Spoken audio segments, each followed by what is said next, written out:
इस रास्ते में खूब ओवरलोड गाड़ियां चलती है। अभी जो ट्रक जा रहा है वो भी ओवरलोड है। और ध्यान से देखिए ओवरलोड का नुकसान क्या होता है। अब देखिए ये बीच रोड पे गाड़ी का एक्सल टूट गया है। क्यों? क्योंकि ये गाड़ी ओवरलोड है। लेकिन भाई साहब मोटरसाइकिल से जा रहा है ना, अगर ये बिना हेलमेट के होंगे तो पुलिसवा पकड़ लेगा।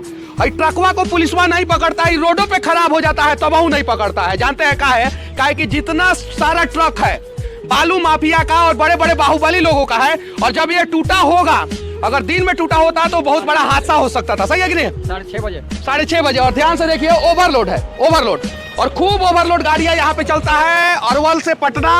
और कोई रोक टोक करने वाला नहीं है। लेकिन मोटरसाइकिल को जो है सब लोग पकड़ लेते हैं।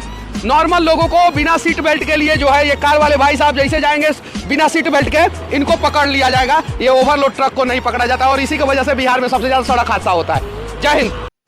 रुको जरा, सबर करो।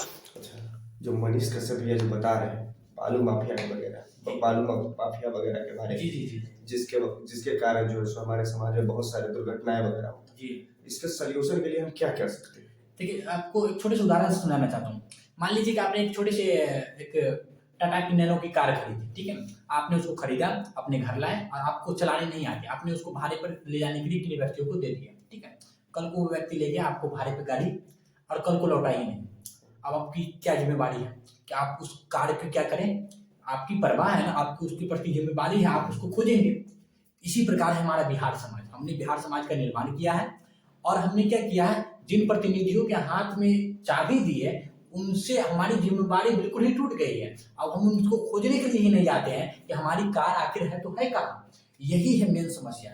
ये ओवरलोडिंग की समस्या के बारे में जैसे मनीष भैया ने बात की, तो कहीं ना कहीं ओवरलोडिंग की वजह से बिहार के किसी कोने में समस्या हो, सड़क हादसा हो या फिर किसी अन्य प्रकार की समस्या देश दुनिया के किसी भी कोने में, तो कहीं ना कहीं सिर्फ ये ओवरलोडिंग की समस्या नहीं है, ये ओवर मानसिकता की समस्या है जो लोगों को बहुत ज्यादा प्रभावित कर रही है। जिन लोगों के हाथों में हमने अपने देश की, अपने राज्य की बागडोर दी, उन्होंने कहीं ना कहीं अपनी शक्तियों से इसका गलत उपयोग किया और जिस वजह से हम लोगों को इस मानसिकता के कारण, इस नीच मानसिकता के कारण इतनी सारी समस्याओं से सामना करना पड़ रहा है। और हम लोग जो जैसे कि जिस प्रकार से हम लोग अनेकों बार किताबों में लोकतंत्र की भावना को हमेशा पढ़ते रहते हैं, लेकिन ये लोकतंत्र की भावना सिर्फ किताबों में ही रह जाती है।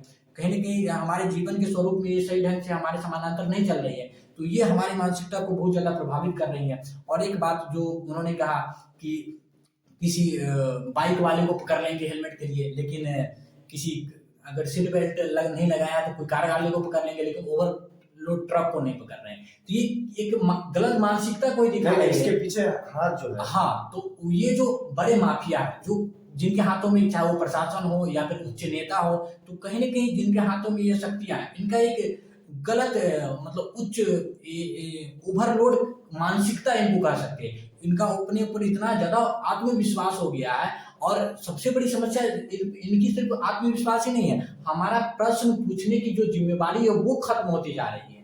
तो कहने का मेरा अर्थ है कि ओवरलोड के होने के कारण हादसा या फिर ये गरीबी जो हम लोगों में खुद एक बहुत बड़ी हादसा है। तो ये सिर्फ इसलिए नहीं है क्योंकि हम गरीब हैं, मतलब हम लोग सिर्फ गरीब फेस करें, इसलिए भी है क्योंकि अमीरों के द्वारा हमें ऊपर नहीं बढ़ने दिया जा रहा है। हाँ, मेरे कहने का अर्थ समझिएगा, हम सिर्फ गरीब इसलिए नहीं क्योंकि हम गरीब हैं, इसलिए है क्योंकि अमीरों द्वारा हमें ऊंचा उठने नहीं दिया जा रहा है। तो कहीं ना कहीं ये खत्म भी तभी होगी जब हम लोग मिलजुल कर आवाज उठाएंगे, गरीब आवाज उठाएगा।